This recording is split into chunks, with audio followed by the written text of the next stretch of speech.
కొంతకాలంగా మాకు సంబంధించిన ఆర్థిక లావాదేవీల వల్ల ఏదైతే ఇష్యూస్ జరుగుతున్నాయో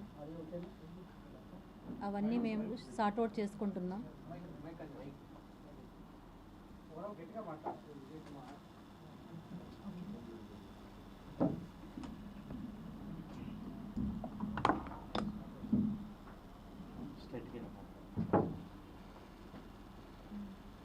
అందరికీ నమస్తే. నా ఆర్థిక లావాదేవీల గురించి అన్నీ సార్ట్అవుట్ చేసుకుంటున్నాం. ఇకపోతే ముఖ్యంగా నేను ఈరోజు ప్రెస్ మీట్ పెట్టడానికి కారణం, నేను నా సమస్యల వల్ల, నా కుటుంబ సమస్యల వల్ల నేను బయట వచ్చాను. దాన్ని ఆసరాగా తీసుకొని వాళ్ళ సొంత పార్టీ వాళ్ళు కావచ్చు, అపోజిషన్ పార్టీ వాళ్ళు కావచ్చు, చాలా రకరకాలుగా ట్రోల్స్ అనేవి చేయడం జరుగుతూ ఉంది. ఇది ఎంతవరకు కరెక్ట్ అనేది నాకైతే తెలీదు. నేను నా న్యాయం కోసం నేను బయట వచ్చాను. ఏ పార్టీ సంబంధించి నేను బయట రాలేదు. కానీ రెండు పార్టీలకి సంబంధించిన వాళ్ళు ఇందులో అయితే తప్పకుండా ట్రోల్స్ అనేవి జరిగాయి. వాళ్ళ వ్యక్తిగతం కోసం నా యొక్క ప్రాబ్లమ్ని వాళ్ళు వాడుకునేదానికి చాలా ప్రయత్నించారు. వాళ్ళు వాడుకునే దానికి నాకు ఎటువంటి సంబంధం కానీ లేదు. నా దగ్గర నుంచి నేను హాస్పిటల్లో ఉండగా నేను రిలీజ్ చేసింది ఒక సూసైడ్ వీడియో మాత్రమే. ఆ తర్వాత ఏవైతే వచ్చాయో అవన్నీ కూడా నా దగ్గర నుంచి 1 ఇయర్ బ్యాకే, ఇప్పుడు ఎవరైతే నేను పెట్టానో నాకు డబ్బులు ఇవ్వాలి అని చెప్పి అతని సొంత పార్టీ వాళ్ళే నా దగ్గర నుంచి అవన్నీ 1 ఇయర్ బ్యాకే కలెక్ట్ చేసుకోవడం జరిగింది. నేను హాస్పిటల్లో ఉన్న టైంలో వాళ్ళు ఎవరికి ఇచ్చారో, ఎవరి ద్వారా వెళ్ళాయో అవన్నీ రిలీజ్ చేశారు. వాటిపైన నేను ఆల్రెడీ కూడా కేసు పెట్టాను. అవి ఎవరైతే రిలీజ్ చేశారో వాళ్ళపైన యాక్షన్ తీసుకోమని చెప్పి. దాంట్లో నేను పెట్టినవి వాళ్ళు ఏమి మార్పులు చేశారో నాకు తెలీదు. నేనైతే నా దగ్గర నుంచి వాళ్ళు 1 ఇయర్ బ్యాక్కి అన్నీ తీసుకోవడం అయితే జరిగింది. ఇందులో నేను ఫస్ట్ నుంచి అడుగుతున్నాను పవన్ కళ్యాణ్ గారిని, జగన్మోహన్ రెడ్డి గారిని, నాకు న్యాయం చేయండి అని చెప్పి నేను అడిగాను. ఒకవేళ నేను మాట్లాడిన మాటల్లో ఎవరైనా కానీ వాళ్ళకి బాధ కలిగించుంటే పవన్ కళ్యాణ్ గారు కానీ, జగన్మోహన్ రెడ్డి గారు కానీ ఎవరైనా కూడా క్షమించండి దయచేసి.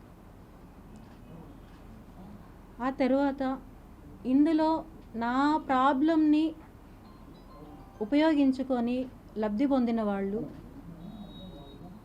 వాళ్ళ పార్టీలోనే జిల్లా అధ్యక్షులు, మెయిన్ జిల్లాకి సంబంధించిన అధ్యక్షులు, అలాగే అపోజిషన్ పార్టీ వాళ్ళ ఇన్వాల్వ్మెంట్ అనేది ఇందులో ఖచ్చితంగా ఉంది. నన్ను చాలా రకాలుగా ట్రోల్ చేసి నన్ను వాడుకొని చాలా చేశారు వీళ్ళందరూ. నాకు ఏ పార్టీలకి సంబంధం లేదు. నేను ఎవరితోనూ ఇన్వాల్వ్ అవ్వలేదు. వాళ్ళు సొంతంగా తీసుకున్న నిర్ణయాలకి ట్రోల్ చేసిన దానికి నేను ఎటువంటి బాధ్యురాలని కాదు. మెయిన్ నా కుటుంబ పరిస్థితులు కారణంగా నేను ఇంకా ఎక్కడా ఫోకస్ కాదలుచుకోలేదు. నా ఆరోగ్యము బాగాలేదు. సో ఇక్కడితో నేను అవన్నీ స్టాప్ చేయాలని డెసిషన్ తీసుకున్నాను నేను. సో దయచేసి నాకు మీడియా తరపున, పోలీసుల తరపున, ప్రతి ఒక్కరి తరపున నాకు చాలా సపోర్ట్ ఇచ్చారు అందరికీ చాలా థ్యాంక్స్. నిజంగానే సిఐ సార్ కానీ ప్రతి ఒక్కరూ బాగా రెస్పాండ్ అయ్యారు. మీడియా వాళ్ళు ప్రతి ఒక్కరూ చాలా బాగా రెస్పాండ్ అయ్యారు. మీరందరూ రెస్పాండ్ అవ్వడం వల్లనే నేను ఈరోజు ఇలా కూర్చొని మాట్లాడుతున్నాను. అదైతే నాకు ఖచ్చితంగా తెలుసు. ఇందులో వాళ్ళ పార్టీలకి ఏమున్నాయో నాకు తెలియదు. వాళ్ళ వ్యక్తిగతంగా పార్టీస్కి ఎటువంటి సంబంధం ఉందో నాకు తెలియదు. నన్ను మాత్రం పార్టీల్లోకి లాగద్దండి దయచేసి. వాళ్ళ వ్యక్తిగతాలు వాళ్ళే తేల్చుకోవాలి. నాకైతే ఎటువంటి సంబంధం లేదు. కానీ ఒక్కటే నేను స్ట్రాంగ్గా చెప్పగలుగుతాను, వాళ్ళ సొంత పార్టీ వాళ్ళు, అపోజిషన్ పార్టీ వాళ్ళు అయితే ఖచ్చితంగా ఇందులో ఉన్నారు. Thank you.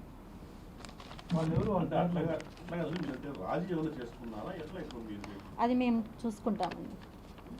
అది కోర్టు ద్వారా చూసుకుంటాం.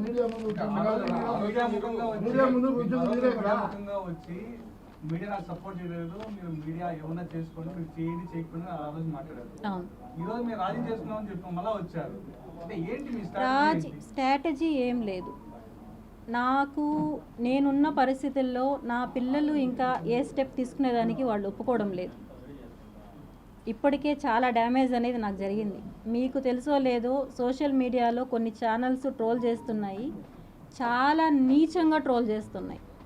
ఒక ఉమెన్ బాధతో అడుగు బయట పెట్టిందని దాన్ని ఆసరాగా తీసుకొని ఎంత నీచంగా ట్రోల్ చేయాలో అంత నీచంగా ట్రోల్ చేస్తున్నారు. ఇవన్నీ చూసి బతికే ఒక దీంట్లో నేనైతే లేను. ఇవన్నీ చూసి నా పిల్లలు ఇంకా వద్దు, ఇక్కడతో స్టాప్ చేయి, నువ్వు ఏమున్నా మేము చూసుకుంటామని చెప్పి వాళ్ళు చెప్పారు. ఇవన్నీ చెప్పిన తర్వాత నాకు తెలిసిన విషయాలు ఇవన్నీ. నాకు అంతవరకు కూడా దీంట్లో రాజకీయ పార్టీలు ఉన్నాయని నాకు తెలియదు. ఆ తర్వాతనే నాకు అన్నీ ఎక్స్ప్లెయిన్ చేశారు ఎవరెవరు ఇన్వాల్వ్ అయ్యారు ఏమని. అవన్నీ కూడా ఎంక్వైరీకి నేను ఆల్రెడీ ఇచ్చాను. నిన్న అవన్నీ ఎంక్వైరీలో ప్రతి ఒక్కటి తేలుతాయి. ఏంటండి మంచోడా కాదా అనేది మీరు తేల్చుకోవాలండి, నేను కాదు.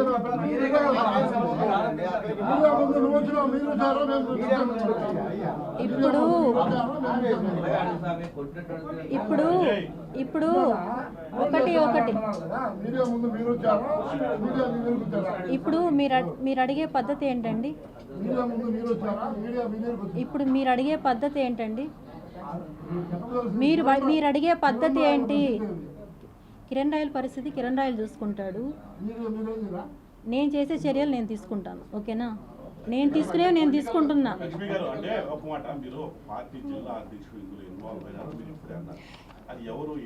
ఎవరు అనేది ఎంక్వైరీలో తెలుస్తుంది, మీకే తెలుస్తుంది. ఎందుకంటే 1 year బ్యాక్ నా దగ్గరకు వచ్చి మాకు సంబంధించిన ఏవైతే ప్రూఫ్స్ ఉన్నాయో రిలీజ్ చేసిన ఆడియోలు కానీ వీడియోలు కానీ ప్రతి ఒక్కటి వాళ్ళే తీసుకెళ్లారు నా దగ్గర నుంచి. మీరు వాళ్ళు అనుకున్నట్టు అపోజిషన్ పార్టీ వాళ్ళు నా దగ్గర నుంచి తీసుకోలేదు. అవన్నీ తీసుకునింది వాళ్ళ పార్టీ సొంత వాళ్ళే తీసుకున్నారు నా దగ్గర నుంచి. జనసేన పార్టీ వాళ్ళే తీసుకున్నారు నా దగ్గర నుంచి. వాళ్ళు ఎవరికి ఇచ్చారో ఎవరి ద్వారా రిలీజ్ అయ్యాయో అవన్నీ కూడా నేను ఆల్రెడీ సిఐ సార్తో కంప్లైంట్ ఇచ్చున్నాను. అవన్నీ కూడా వస్తాయి. నేనైతే ఇక్కడైతే ఏవైతే రిలీజ్ చేశానో అవి మాత్రమే నేను పెట్టినవి. ముందు పెట్టినవి నేను హాస్పిటల్లో ఉన్న 2 daysలో ఏవైతే రిలీజ్ చేశారో నా మొబైల్ నుంచి రిలీజ్ అవ్వలేదు. అవి నా దగ్గర నుంచి 1 year బ్యాకే వాళ్ళు కలెక్ట్ చేసుకున్నారు అవన్నీ.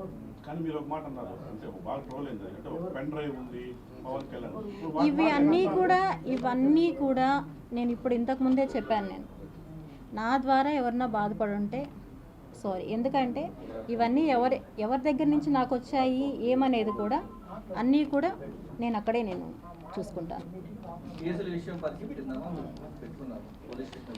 కేసులు అవి మాట్లాడుతున్నాను, మాట్లాడి సెటిల్ చేసుకుంటాం.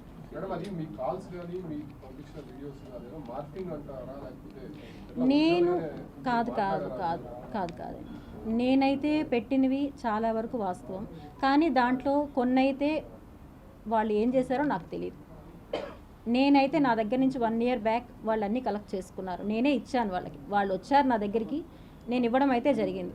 అప్పుడు వచ్చి నీకు న్యాయం చేపిస్తాం, మేము నీ డబ్బులు మొత్తం మేము కలెక్ట్ చేయిస్తామని చెప్పి నా దగ్గర నుంచి వాళ్ళు తీసుకున్నారు. నేను ఇప్పుడే చెప్పాను కదా, జనసేనకు సంబంధించి ఒక జిల్లా అధ్యక్షులు వాళ్ళే కాంటాక్ట్ అయ్యి వాళ్ళే నా దగ్గర నుంచి తీసుకున్నారు. అంతే తప్ప నేనైతే ఇంకొక పార్టీకి దీన్ని ఇవ్వలేదు. వాళ్ళు ఎవరికి ఇచ్చుకున్నారో దాని ద్వారా ఎవరు లబ్ధి పొందారనేది నాకు తెలియదు. మధ్యలో నన్ను ఒక ఆట బొమ్మలాగా వాడుకున్నారు. నేను వచ్చింది నా న్యాయం కోసం నేను వచ్చాను, అంతేగాని ఇంకొక దాని గురించి నేను రాలేదు. ఇంతకుముందు ఆయన అడిగారు కిరణ్ రాయల్ మంచోడా చెడ్డోడా అనేసి. మంచోడా చెడ్డోడా అనేది ప్రపంచానికి తెలుసు, అది నేను చెప్పాల్సిన ఇది లేదు. కానీ నేను అనడం నా విషయంలో నేను ఫైట్ చేసింది నా డబ్బుల కోసం. నా డబ్బుల కోసం చేసిన దాంట్లో ఇప్పుడు వచ్చి మీరు పార్టీలు ఇందులో మీ వెనకాల వాళ్ళు ఉన్నారు, వీళ్ళు చేయించారు అనడం కరెక్ట్ కాదు.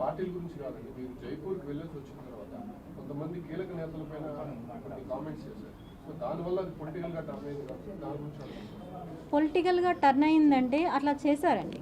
పొలిటికల్గా దాన్ని తీసుకెళ్లారు. నేను తీసుకెళ్ళడం అనేది కాదు, పొలిటికల్గా దాన్ని తీసుకెళ్లాల్సి వచ్చింది. దాంట్లో నా సొంతం అయితే ఏమీ లేదు. అవి సెటిల్మెంట్ జరుగుతున్నాయి. నా తరపున కాదు, మా పిల్లలు మాట్లాడుతున్నారు అవంతా. ఎందుకంటే నన్ను ఇక్కడితో, ఎందుకంటే నేను మీకు తెలుసో లేదో 3 డేస్గా నేను హాస్పిటలైజ్లో ఉన్నాను. ఇంకా పిల్లలు ఇంకా వద్దు ఇవన్నీ అని చెప్పి ఇది వచ్చింది. సో నేను ఒక క్లారిఫికేషన్ ఇవ్వాలి, నేను ఇవంతా క్లోజ్ అయ్యేటప్పుడు నేను ఒక క్లారిఫికేషన్ ఇవ్వాలని చెప్పి నేను ప్రెస్ మీట్ పెట్టడం జరిగింది. చివరగా మీరు ఆడియో టేపులు కొన్ని రిలీజ్ చేశారు, అవును తర్వాత ఫోటోస్ కొన్ని రిలీజ్ చేశారు. అవును, అవన్నీ నిజాలే, అవి వాస్తవాలే. మీరే రిలీజ్ చేశారు. ఇప్పుడు నేను మీకు ఆ రోజు లింక్ అనేది ప్రొవైడ్ చేశాను కదా, అవన్నీ వాస్తవాలే. నేను ఏవైతే రిలీజ్ చేశానో నాకు అతనికి ఉన్న లావాదేవీలు అన్నీ పర్ఫెక్ట్, దాంట్లో ఎటువంటి ఇవి లేవు. లావాదేవీల వరకు నేను మాట్లాడతాను, నేను ఫైట్ చేస్తాను, అంతేగాని రాజకీయంగా దీనికి ఎటువంటి సంబంధం లేదు. దాని మధ్యలో వాడుకున్న వాళ్ళ కథ వాళ్ళు చూసుకుంటారు అంతే తప్ప. పైన పెట్టే కేసు విత్డ్రా చేసుకున్నారా, అలా కంటిన్యూ చేస్తారా? లేదండి, అది నాకు సెటిల్మెంట్ అయితే నేను విత్డ్రా చేసుకుంటాను. ఇప్పుడు మీ దగ్గర తీసుకున్న సాక్ష్యాల మీద సిఐకి తెచ్చారు కదా, దాని మీద కేసు ఫైల్ అయ్యిందా? ఫైల్ అయ్యాయండి, ఏ స్టేషన్లో అయ్యిందా? SVU ఫైల్ అయ్యాయి. అన్ని కాపీలు కూడా ప్రొవైడ్ చేశాం కదా, కేసు ఫైల్ అయ్యింది, కాపీలన్నీ కూడా ప్రొవైడ్ చేశాం మేము ఆల్రెడీ. జిల్లా అధ్యక్షుడు పైన మీరు ఏమైనా కేసు పెట్టారా?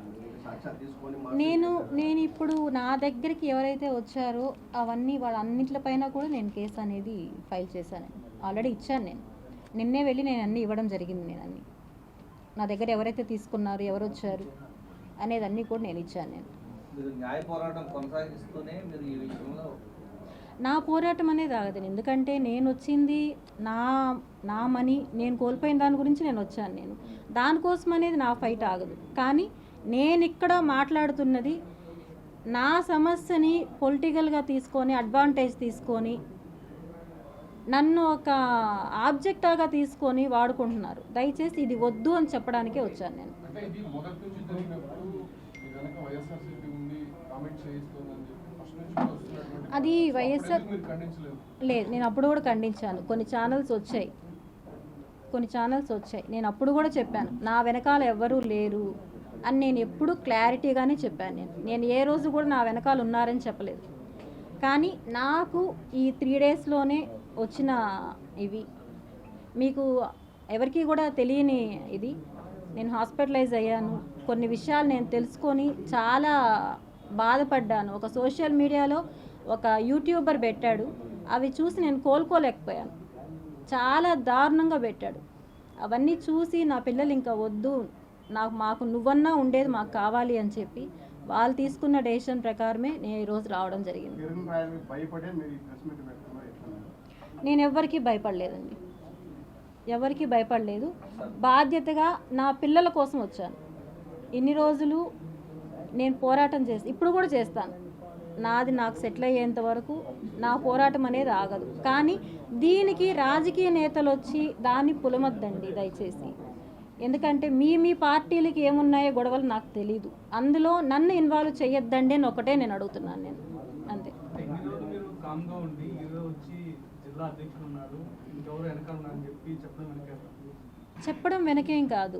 ఈ రోజుతో నేను ఇది స్టాప్ చేయాలనుకుంటున్నాను. ఇంకా ఎందుకంటే మళ్ళీ దీన్ని పెంచుకోవడాలు ఇవి వద్దు. నాకు ఏం జరిగింది అనేది నేను చెప్పేస్తాను అనుకోండి, ఇక్కడికి నాకు దీనికి సంబంధం ఉండదు. ఇంకా నాకు ఏది కావాలో నాకు సిఐ సారు ప్రామిస్ చేశారు, నేను అన్నీ నీకు చేపిస్తానమ్మా అని చెప్పి. ఇంకొకసారి చెప్పారు, ఆల్రెడీ కోర్టుకు వెళ్ళింది. సో అక్కడ నేను తేల్చుకుంటాను. ఇది నేను ఒక్కసారి బయట రావడం వల్ల ఏమవుతుందంటే ప్రెస్లో రకరకాలుగా నాకు అందరిలాగా మాట్లాడడం, నేనేం ఎక్స్పర్ట్ కాదు మాట్లాడడంలో, నేను ఉన్నది నేను మాట్లాడుతున్నా, దాన్ని రకరకాలుగా ట్రోల్స్ చేస్తున్నారు. ఇవైతే కరెక్ట్ కాదనేసే నేను వచ్చాను. నాకు నమ్మకం లేదండి. ఇప్పుడు నేను వచ్చి ఈ మాట చెప్పిన తర్వాత కూడా ఇప్పుడు జనసేనలో ముఖ్య లీడరు ఒక అతను ఉన్నారని చెప్పడం వల్ల వాళ్ళ వల్ల కూడా నాకు రక్షణ ఉంటుందని నేను అనుకోలేదు. కానీ నేను ఇందులో నుంచి నేను బయటపడాలి ఫస్ట్. పోలీసులు న్యాయం చేయలేదనేసి మీడియాకి ఎక్కారు, మళ్ళీ ఇప్పుడు అదే పోలీసులు న్యాయం చేస్తారంటే మీకు నమ్మకం ఉందా వాళ్ళపైన? లేదండి, నాకు ఒక 10 డేస్ నుంచి కూడా SVU సిఐ సార్ కానీ అక్కడ ఉండేవాళ్ళు కానీ నాకు ఎవ్రీడే కాల్స్ చేసి ప్రాబ్లం ప్రతి ఒక్కటి తెలుసుకొని కిరణ్ రాయలతోనూ మాట్లాడుతున్నారు. వాళ్ళు మాట్లాడి ఎలా సాల్వ్ చేయాలి అని చెప్పి వాళ్ళు చాలా ట్రై చేస్తున్నారు. ఇంకా ఏమంటే నా పిల్లలు పూర్తిగా దీన్ని తీసుకొని మేము సాల్వ్ చేసుకుంటాము, నువ్వు వద్దు, నువ్వు సేఫ్గా ఉండు అని చెప్పి వాళ్ళు చాలా డెసిషన్ తీసుకున్నారు. కాదు మరి ఇన్నిసార్లు ప్రెస్ మీట్ పెట్టిన దాంట్లో ఈ జిల్లా అధ్యక్షుడి పేరు ఎందుకు చెప్పలేకపోయారు? ఆయన ఏమన్నా నేను మొదటి నుంచి కూడా చెప్తూనే ఉన్నానండి. ఇందులో ఒకరు నా దగ్గర నుంచి తీసుకున్న వాళ్ళు ఉన్నారు, నేను ఆల్రెడీ చెప్పాను నేను ఇది.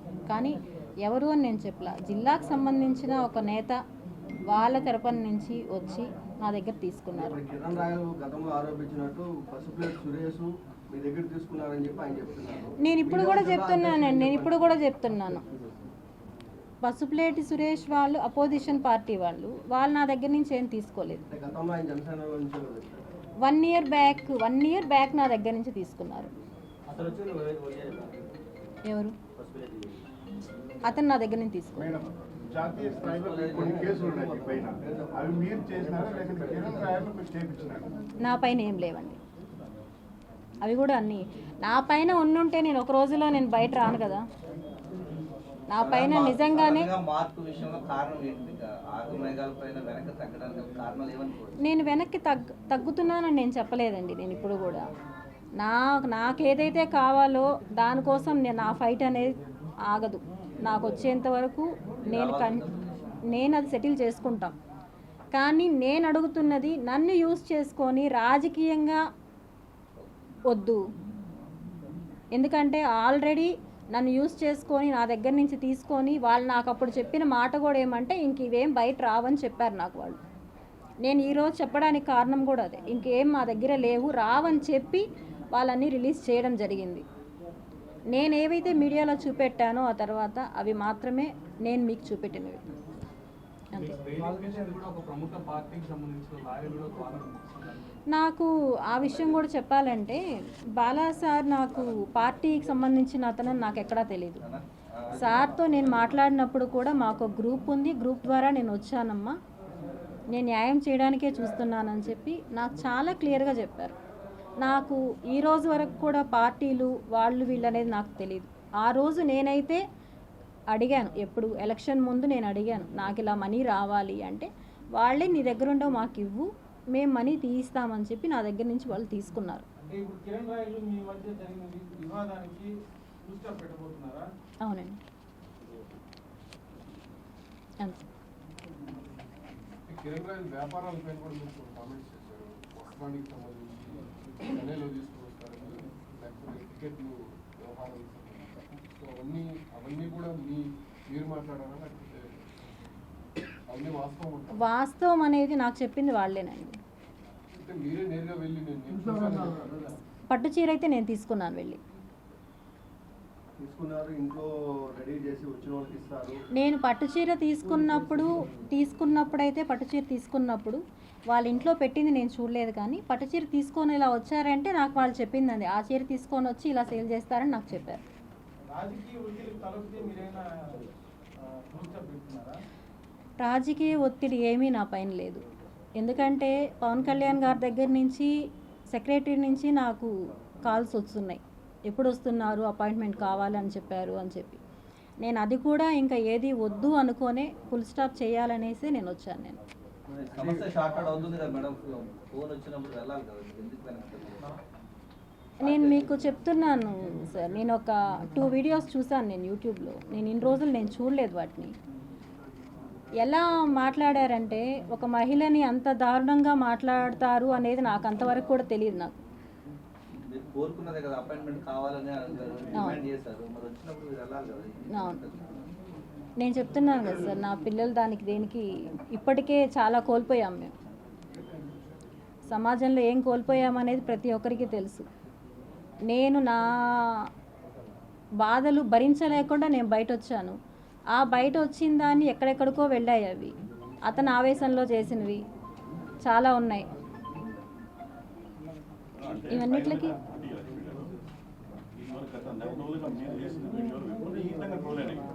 బహుశా ఈవేళ మీరు ఈ వ్యవహారం సెటిల్ చేసుకున్న వార్త ట్రోల్ కాకపోవచ్చు, బట్ కానీ ఒక వ్యక్తికి ఎక్కువగా అతనికి ఎక్కువ రాజకీయంగా వ్యక్తిగతంగా అతనికి చాలా నష్టం జరిగిపోయింది. అంటే మీ వాదం నిజం కావచ్చు, అదంతా వేరే విషయం. బట్ అంటే ఇవన్నీ ఎందుకు చేయాల్సి వచ్చిందంటే ఏం చెప్తారు? నేను ఎవరో చెప్తే నేను చేయలేదండి, నా ఫైట్ నేను చేశాను. అందులో నా దాన్ని వాళ్ళు యూజ్ చేసుకొని ట్రోల్ చేస్తున్నారంటే దానికి నాకు సంబంధం లేదు కదా. ఇప్పుడు నేను ట్రోల్ చేస్తుంటే మీరు నన్ను అడగాలి, నేను ట్రోల్ చేస్తుంటే. ఇప్పుడు నేను ఇద్దరి పైన కేసు పెట్టాను, యూట్యూబ్ ఛానల్ వాళ్ళపైన. వాళ్ళు చాలా దారుణంగా నా గురించి ఏం తెలుసని వాళ్ళు మాట్లాడారు, అంత కిరాతకంగా మాట్లాడారు వాళ్ళు మాట్లాడిన దానివల్ల అవన్నీ నేను భరించలేకుండా హాస్పిటలైజ్ అయ్యాను. హ్యాండ్ కట్ చేసుకున్నాను, బ్లడ్ అంతా పోయింది, హాస్పిటలైజ్ అయ్యాను. నా పిల్లలు అక్కడితో డెసిషన్ తీసుకున్నారు, వద్దు అని చెప్పి, వద్దు నువ్వన్నా ఉండు మాకు, వద్దు ఇవన్నీ అని చెప్పి. సో నేను దీన్ని మీడియాకో దేదో వద్దు అని డెసిషన్ తీసుకున్నాను అంతే. చంద్రబాబు గురించి మీరు చెప్పిన పవన్ కళ్యాణ్ బెదిరిస్తున్నారు అని చెప్పి కళ్యాణ్ రాజు చెప్పిన నిజమంటారా కాదంటారా? అది కూడా నాకు వాళ్ళ పార్టీ వాళ్ళే చెప్పారు. మీకు అంటే వాళ్ళు చెప్పింది మీరు ఎందుకు చెప్పలేదు? నాకు మీ సమస్యని మీరే కనిపించారు, పార్టీ పరంగా మీరే కాదు. ఇక్కడ మీకు చెప్పాల్సింది ఏమంటే, నాకు ఎప్పుడైతే మీ ప్రాబ్లం నేను సాల్వ్ చేయిస్తాము అని చెప్పారో అప్పుడే నాకు ఇవన్నీ వాళ్ళు చెప్పారు. నాకు ఇలా సంబంధించి చాలా ఉన్నాయి, సో అందుకే అతన్ని ఏమనరు అని చెప్పి నాకు అప్పుడే వాళ్ళు క్లియర్గా చెప్పారు. నాకు నేను అదే చెప్పడం జరిగింది. రికార్డ్ నా దగ్గర ఉంది, నాతో ఫోన్లో మాట్లాడినప్పుడు పవన్ కళ్యాణ్కి సంబంధించిన ప్రక్రియ నా దగ్గర ఉంది అని నాతో పలుమార్లు చెప్పాడు. నన్ను ఇలాగే బెదిరించాడు, మీరే చెప్పారు. ఇప్పుడు వాళ్ళ పార్టీ వాళ్ళు బెదిరించడం అనేది అయితే చేశారండి, అది వాస్తవం.